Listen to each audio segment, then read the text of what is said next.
Assalamualaikum warahmatullahi wabarakatuh. Saya Nur Dewi Septiana, NPM 210107017, kelas A Prodi S1 Kebidanan. Di sini saya akan menjelaskan tentang pemeriksaan darah dan golongan darah. Prinsip dasar pemeriksaan: sel darah merah direaksikan dengan antibodi terhadap antigen atau molekul yang dimaksud. Contoh untuk mengetahui apakah sel darah merah mempunyai antigen atau molekul A, maka sel darah merah direaksikan dengan anti-A. Sel darah merah plus anti-A. Hasil reaksi disebut positif bila sel darah merah menggumpal. Hasil reaksi disebut negatif bila sel darah merah tidak menggumpal. Next, hasil reaksi positif menunjukkan bahwa di permukaan sel darah merah terdapat antigen atau molekul A, dan sel darah tersebut digolongkan sebagai sel darah merah A.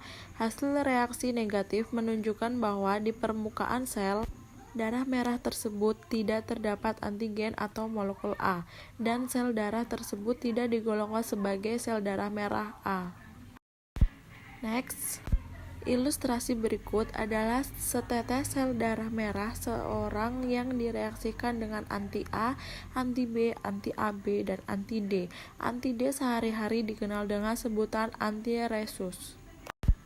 Next, hasil reaksi positif atau sel darah merah menggumpal menunjukkan bahwa di permukaan sel darah merah terdapat antigen atau molekul A, dan sel darah tersebut digolongkan sebagai sel darah merah A.